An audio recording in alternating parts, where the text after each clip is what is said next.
Sejam todos muito bem-vindos a mais um Condomínio em Pauta. O assunto de hoje é a diferença entre balanço patrimonial e demonstrativo financeiro para os condomínios. Vamos falar as diferenças, as vantagens, o porquê de um, o porquê de outro, o que é obrigatório, o que não é obrigatório. E para isso, trouxemos dois síndicos experientes, dois síndicos de sucesso. Trouxemos novamente ao programa Antônio Carlos Bucô. Seja muito bem-vindo novamente. Obrigado pelo convite, sempre é bom estar junto com os vencedores. Muito obrigado. E Ricardo Montu, bem-vindo novamente. Muito obrigado pelo convite, bom estar com você aqui novamente. Eu que agradeço. Bucô, vamos fazer uma definição mais técnica? A gente começar explicando o que é um balanço patrimonial e depois um demonstrativo financeiro? Vamos lá. Em síntese, né, uma coisa bem sintética, um é baseado mais em índices financeiros, né? E o balanço patrimonial ele também traz os bens do condomínio, ele faz uma análise não só financeira, mas também de ativos. Então, de ativos do condomínio. Isso. Então é muito interessante que você tenha a condição de analisar, porque na análise desses demonstrativos você vai direcionar toda a parte de controle, organização e também de investimentos do condomínio.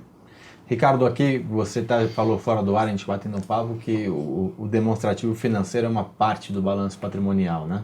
Sim. Eu acho que para a gente entender bem a diferença entre um e outro, é importante a gente entender o conceito de patrimônio, né? E patrimônio nada mais é que o conjunto de bens, direitos e obrigações, seja de uma instituição, seja de uma pessoa jurídica ou até mesmo uma pessoa física.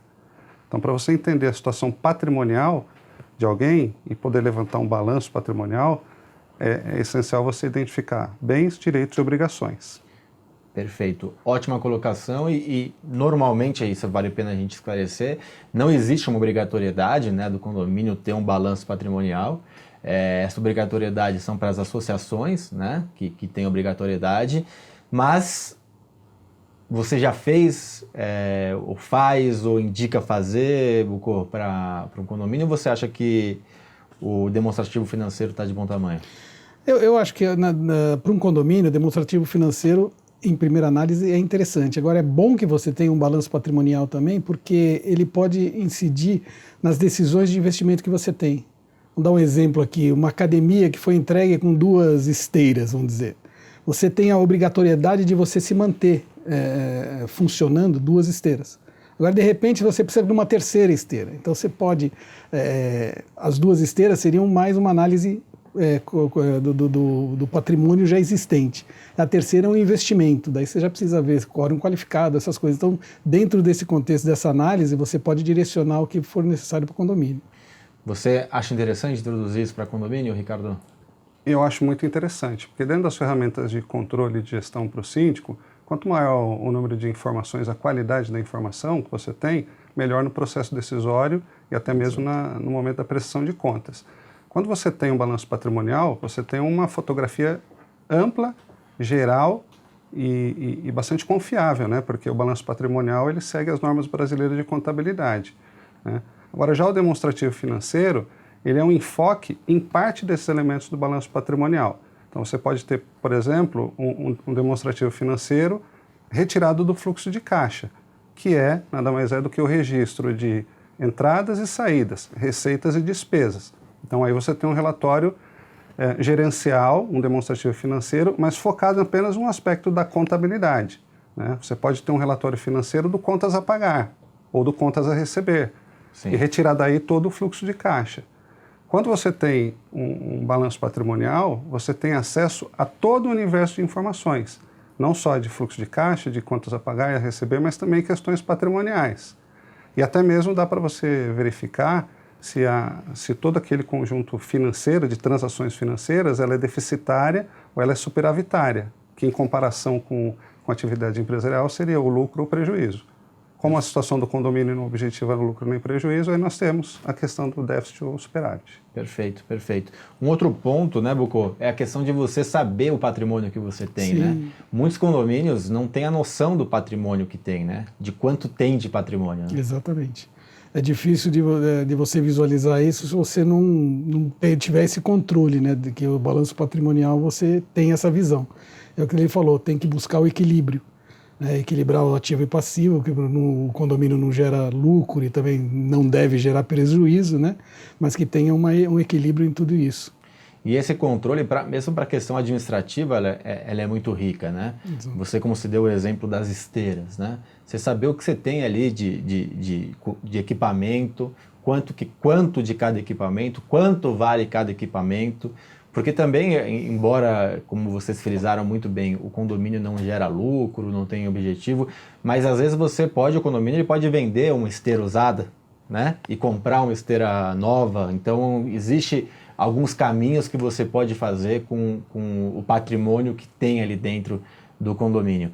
Mas não é um habitual, né? Isso é uma coisa mais habitual, obrigatória para a associação. E em condomínio a gente lida com demonstrativos financeiros. E aí já trazendo para essa parte, Ricardo, a importância da separação de contas contábeis, né? Para você ter uma visão mais clara da situação do condomínio repartido em cada subconta. Queria que você falasse um pouquinho sobre isso. Perfeito. Como eu disse, quanto mais informação e transparência, melhor, principalmente no momento da prestação de contas, que é a obrigação do síndico na forma da lei civil, prestar contas de maneira adequada. Quando você tem um panorama de contas, um plano de contas mais especificado, quanto mais melhor. Agora, o que acontece? Quando você faz um demonstrativo financeiro, é necessário que você faça um controle de entradas e saídas. Se você já faz lançamentos de entradas e saídas, daí para fazer um controle contábil mais amplo, não é tão longo o caminho, né? Então, é interessante que cada condomínio avalie a possibilidade junto à administradora de realizar a contabilidade e apurar o balanço patrimonial, né? Porque ao invés de focar só em um aspecto de contas, você já faz um levantamento e um apanhado já patrimonial mais amplo, né? Perfeito. Então, você não vai deixar, muito pelo contrário, você vai atender normas técnicas de contabilidade, vai ter um plano de contas bem detalhado e objetivo e vai passar a ter esses elementos à mão sem precisar, né? E até para avaliar fica mais fácil, né? Tecnicamente, ele segue um padrão específico e a gente percebe o que acontece. Às vezes uma administradora utiliza um padrão de contas, um padrão de demonstração, né, demonstrativos variados, e aí quando você coloca sob análise, você tem elementos que destoam na hora de fazer a avaliação. Agora, se você tiver algum uniforme, fica mais interessante essa avaliação. Esse é um ponto importante, né? A questão de aonde colocar o lançamento, né? Uhum. E porque isso faz parte da transparência também para o seu condômino, né? Porque entrou numa conta contábil, tem que ter a saída e entrada dessa conta contábil. Isso gera muita confusão, como o Ricardo mesmo falou. Cada administrador às vezes define de maneira diferente, criam-se contas contábeis diferentes. Isso pode trazer uma certa confusão, né, Bucô? Exato. E principalmente porque existe um erro que normalmente é feito de se lançar obras, ou coisas que não previstas dentro do que foi previsto pela previsão orçamentária, né? E isso é um erro, porque depois você não tem um parâmetro, porque você está aviltando aquilo que foi previsto, né? E quando você faz uma chamada extra ou algum outro detalhe desse sentido, você tem que fazer uma conta à parte para que o direcionamento desse dinheiro, desse investimento, né, seja mais claro, mais transparente, como ele falou. Eu quero falar com vocês sobre dicas para quem está nos assistindo de como fazer esses demonstrativos, se for um balanço patrimonial já é um pouco mais engessado, né, mais caracterizado pelo regramento, mas esse demonstrativo financeiro, como que a gente deve demonstrar para o nosso condômino, para as pessoas que estão acompanhando o dia a dia do condomínio. Então, queria que a gente entrasse no segundo bloco, a gente já esclareceu algumas dúvidas aqui, pontuamos muito bem o que é um, o que é o outro, e aí agora no segundo bloco a gente vai entrar um pouco nas dicas efetivas e nos possíveis erros, como que a gente inibe aí esses possíveis erros para que não ocorra para quem está nos assistindo. Então, vocês vão pensando e você, sexta-feira, terá essas respostas e muito mais. Até lá!